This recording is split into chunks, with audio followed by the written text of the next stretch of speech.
It's a misconception that your money grows in the bank account. While some of you may think that keeping your cash in the bank is the safest way to make your assets last longer, that is far from the truth. Where it would have made a difference if you were working with $1 million. But it would be bonds, it would be stocks of both in the United States and elsewhere. We found them in Korea a few years ago that were ridiculously cheap. You basically had to make very significant returns, but you couldn't put big money out in it. So it could be in stocks, it could be in bonds, it wouldn't be in currencies. One of the biggest investment strategists, Warren Buffett, also believes that owning currency is not going to make everlasting wealth for you. As Buffett said here, even when working with a small amount of money, he'd rather invest in assets like stocks and bonds rather than rely on cash.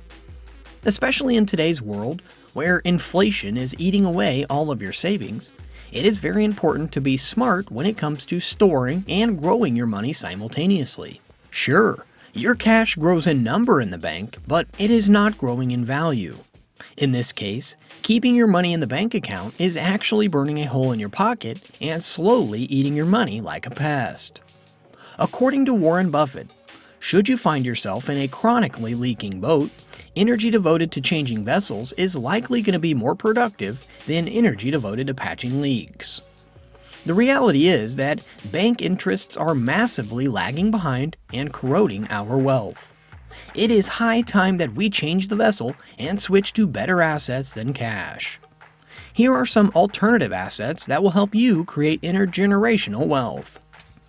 Number 1. Precious metals. It's the hard truth, but you never know when a piece of paper that you call a dollar will become worthless. The main reason why money is valuable is because it holds value for the future. However, the government is printing more and more money to finance their deficits, making it uncertain how long before dollar bills become totally worthless. Cash is always a bad investment. I mean, when people said cash is king a year ago, I mean, that's crazy. I mean, cash wasn't producing anything, and it was sure to go down in value over time.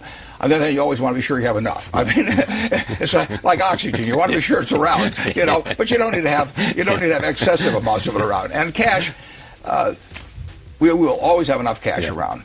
But anytime we have surplus cash around, as Warren said here, we don't know what is going to happen to the dollar in the next 20 years, or maybe even less. Being one of the greatest investors, he has made the most experienced investors envious of his success. The secret sauce to his wealth is his investment approach. He believes in long-term investment. Warren thinks that the only way that you can battle inflation is when you get out of cash and invest in assets. This is the reason why many financial experts advise investing in assets that are scarce and cannot be produced easily. Yes, you guessed it right. This is what we call God's money.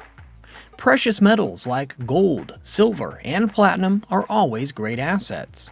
Why? Let me tell you. The reason why precious metals like gold and silver are regarded as timeless assets is that they will always keep rising in value regardless of the spiking inflation.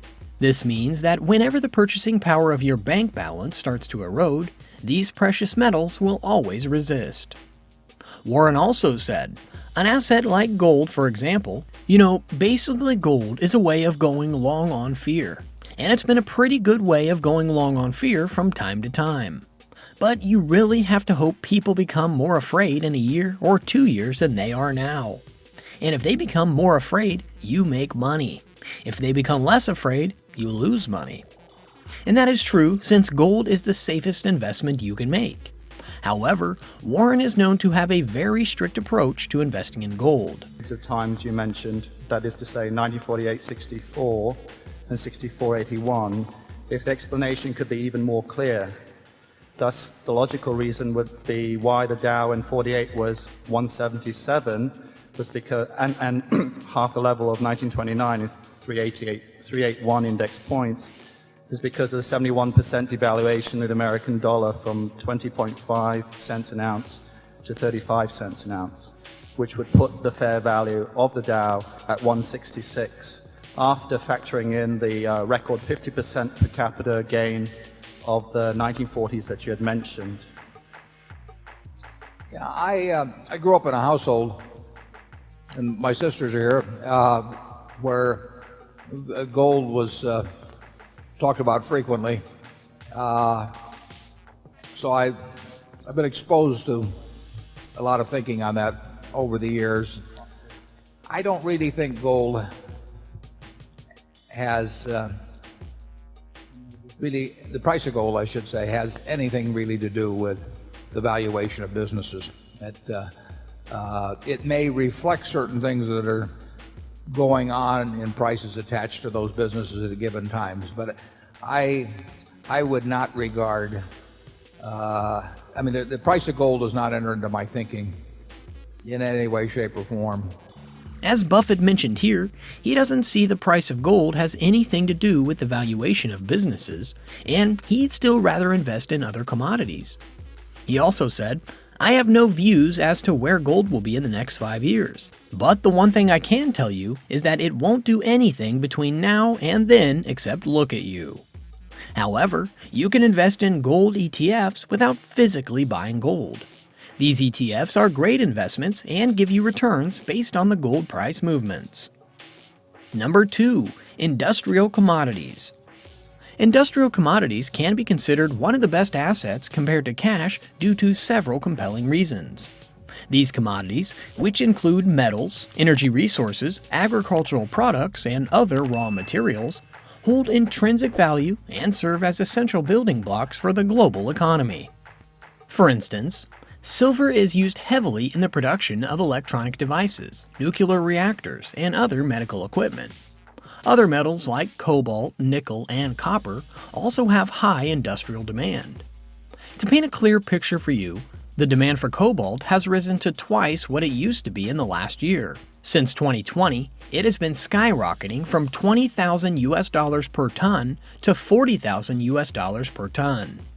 There are a number of reasons for this.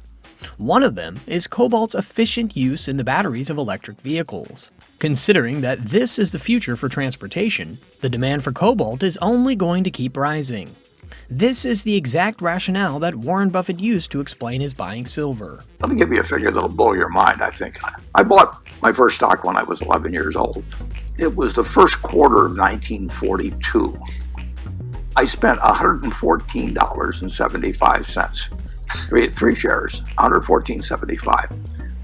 If I put that 114 into the S&P 500 at that time and reinvested the dividends, think of a figure as to what it would be worth today.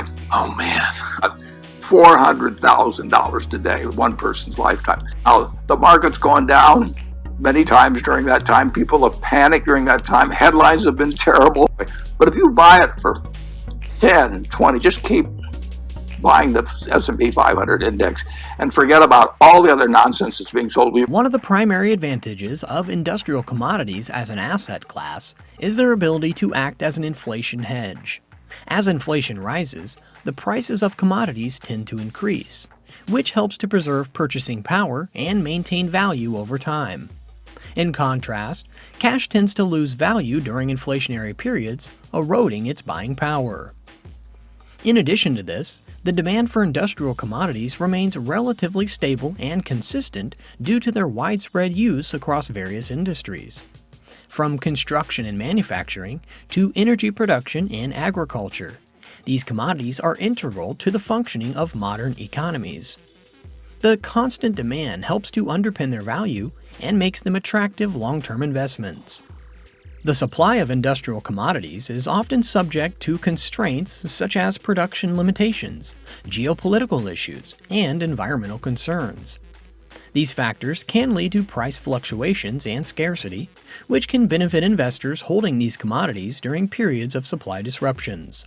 Warren Buffett once said, "If you offered me the choice of looking at some 67-foot cube of gold, and the alternative to that was to have all the farmland in the country, everything, cotton, corn, soybeans, 7 ExxonMobils, just think of that. Add $1 trillion of walking around money. Maybe call me crazy, but I'll take the farmland and the ExxonMobils." As emerging economies continue to grow and develop, the demand for industrial commodities is expected to rise significantly. These markets' industrialization and urbanization efforts will drive demand for raw materials, leading to potential price appreciation for investors in these assets. Holding industrial commodities can act as a hedge against currency depreciation. When a country's currency loses value, the prices of commodities in that currency tend to rise, offsetting the currency's decline and protecting the investor's purchasing power.